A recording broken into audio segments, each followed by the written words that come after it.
entonces en este complejo, por la cantidad de sitios, que es uno de los complejos más importantes de arte rupestre que lo tenemos en nuestro país,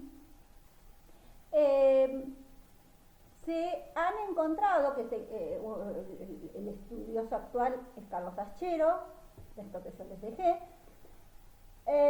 diríamos, tenemos una característica que observa Aschero, que es la monocromía de cada una de las representaciones, es decir, pero yo veo muchos colores. Bueno, lo que pasa es que por datación tendríamos primero las ocre, luego las escenas rojas, luego vendrían las rojas oscuras, rojo violáceo, ¿no? Esas escenas, y las últimas serían las blancas. ¿Cómo observaron estas dataciones, no? Y bueno, ¿cómo se produce el ocre, no? Es por el óxido de hierro hidratado, y se utiliza como mordiente para que esta pintura quede en la pared. Se muelen los cristales de yeso, se le agrega agua y funciona esto como mordiente, ¿no? Este ocre, este óxido de hierro hidratado, si se calienta, se logra el rojo.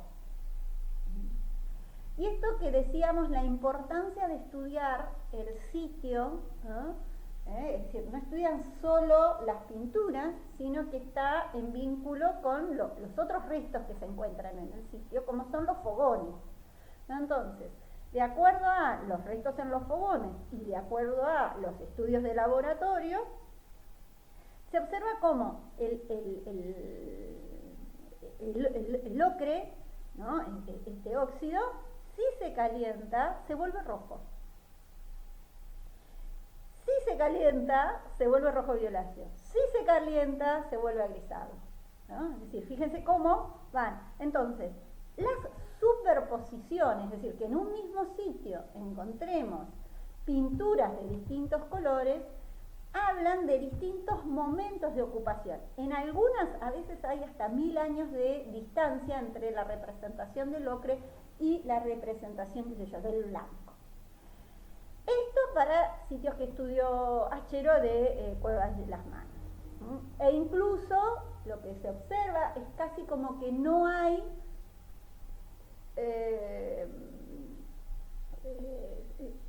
una no desarma a la otra, pero sí, fíjense, aquí que se ve la superposición de todos los colores, por eso la elegí,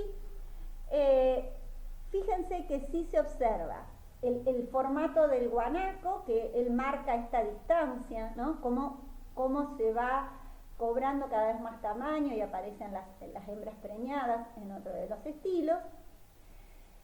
Se observa la figura, y si se fijan en donde el guanaco toma mayor volumen, que sería uno de los estilos posteriores, fíjense qué cantidad de personas rodean ese guanaco, ¿no? Alcanzan a ver todos los hombrecitos que están dibujados alrededor del guanaco, implicando esta escena de caza colectiva.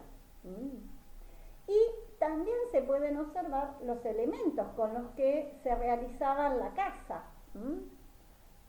como propulsores, piedras, piedra de lazo, ¿no? Ahora voy a buscar alguna. Recuerden que en el texto para Paleolítico Superior, para arte parietal en Europa, hablaban de la importancia y de la diríamos, de cómo se utilizaba las características de la piedra, las características del soporte, y se lo incluía en la composición, diríamos. Bueno, acá sucede lo mismo de lo que veíamos en Cueva de las Manos, ¿no? Fíjense, este ya es posterior, este es un estilo posterior. Fíjense que van a tener los guanacos que miran para la izquierda sobre el margen izquierdo, esta rajadura de la piedra, del soporte, utilizada como si fuera un cañadón, diríamos, y luego los guanacos sobre la derecha que miran hacia la derecha, ¿no? Esta corrida de guanacos, en donde hablaría de este vínculo, ¿no?, que decíamos entre uno y otro. Y otra característica que habíamos dicho, ese cuerpo que es mucho más, fíjense que no tiene el vientre abultado y que todavía no tiene esa pollerita, podríamos decir, que van a tener. Es decir, cuando me voy acercando a épocas de sequía, como va a ser los periodos hacia el 7000, que va a haber un gran periodo de sequía, empieza a representarse, se observa que coincide las épocas de sequía, en donde había, digamos, menos carne, menos comida, con la representación de esa pollerita. O sea, aparece más representado el cuarto, la parte de carne. ¿Vieron? Cuando uno compra el cuartito de la pierna, diríamos, de la pata, perdón. Bueno, lo mío no es la biología. Otro sitio conocido, que es el alero Charcamata, que se plantea que es un sitio de dispersión y ¿qué nos permite ver? Bueno, vemos figuras ocres y figuras blancas. Nos estamos hablando de que ya estamos hacia el 5000, ¿no? En una segunda época, podríamos decir. Se vincula a lo que sería el casapedrense, ¿no?